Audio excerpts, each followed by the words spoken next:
মধ্যপ্রাচ্যের উত্তপ্ত আকাশে যখন ড্রোন আর ক্ষেপণাস্ত্র ছুটে চলেছে, ঠিক তখনই আরেকটি অদৃশ্য যুদ্ধ নীরবে শুরু হয়েছে। এমন এক যুদ্ধ যার শব্দ নেই, কিন্তু প্রভাব গভীর। আর সেই যুদ্ধের কেন্দ্রবিন্দু আপনার হাতে থাকা স্মার্টফোন। প্রশ্ন উঠেছে, এই ছোট্ট ডিভাইসটি কি শুধুই যোগাযোগের মাধ্যম, নাকি এটি তথ্য সংগ্রহের এক নীরব মাধ্যম? বিশ্লেষকদের অনেকেই বলছেন, কিছু স্যামসাং স্মার্টফোনে আগে থেকেই ইনস্টল করা থাকে কিছু বিশেষ সফটওয়্যার, যেগুলোর মধ্যে রয়েছে অ্যাপ ক্লাউড এবং অ্যারো সার্ভিসেস এর মতো সফটওয়্যার। এই সফটওয়্যারগুলো তৈরি করেছে ইসরায়েল ভিত্তিক প্রযুক্তি প্রতিষ্ঠান আয়রন সোর্স, যার হেডকোয়ার্টার অবস্থিত তেল আবিবে। পরবর্তীতে এই প্রযুক্তি আরও বিস্তৃত হয় যখন এটিকে অধিগ্রহণ করে আমেরিকান কোম্পানি ইউনাইটেড টেকনোলজি। ফলে এই সিস্টেম আরও বড় পরিসরে ব্যবহারযোগ্য হয়ে ওঠে।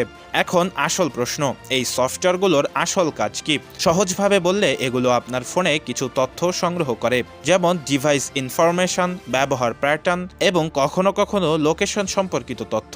এগুলো মূলত ব্যবহার করা হয় অ্যাপ সাজেশন এবং বিজ্ঞাপনকে আরও কার্যকর করতে। কিন্তু এখানেই তৈরি হচ্ছে বিতর্ক, কারণ যদি এই তথ্যগুলো ভুল হাতে পড়ে, তখন কি হবে?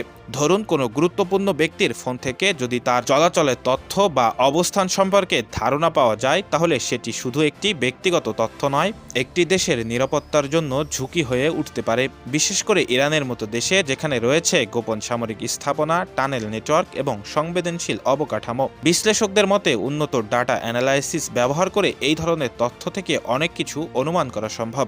অর্থাৎ এটি তথ্য সংগ্রহ করে, কিন্তু সেটি গোয়েন্দা নজরদারির উদ্দেশ্যে ব্যবহৃত হচ্ছে কিনা সেটি এখনও প্রমাণিত নয়। তবুও উদ্বেগ থেমে নেই। আন্তর্জাতিক মানবাধিকার সংস্থাগুলো বলছে, আধুনিক বিশ্বে নজরদারি নতুন কিছু নয়, কিন্তু যদি ব্যক্তিগত স্মার্টফোন হয়ে ওঠে সেই নজরদারির মাধ্যম, তাহলে সেটি প্রাইভেসি এবং ব্যক্তি স্বাধীনতার বড় হুমকি। অন্যদিকে এখনো পর্যন্ত হোয়াইট হাউস বা ওয়াশিংটন এ বিষয়ে কোনো আনুষ্ঠানিক বক্তব্য দেয়নি, যা নিয়ে বিশ্লেষকদের মধ্যে নানা প্রশ্ন তৈরি হয়েছে। অনেকেই ধারণা করছেন, ইসরায়েলের সঙ্গে আমেরিকার সরাসরি আঘাত থাকার কারণেই আমেরিকা এই ধরনের নীরব ভূমিকা পালন করছে। সবকিছু মিলিয়ে বাস্তবতা হলো, প্রযুক্তি আমাদের জীবনকে সহজ করেছে, কিন্তু একই সঙ্গে তৈরি করেছে নতুন ধরনের ঝুঁকি। আজকের দিনে যুদ্ধ শুধু সীমান্তে সীমাবদ্ধ নয়, এটি এখন তথ্যের ভিতরে, ডাটার ভিতরে, আর হয়তো আপনার হাতে থাকা স্মার্টফোনের ভিতরেও।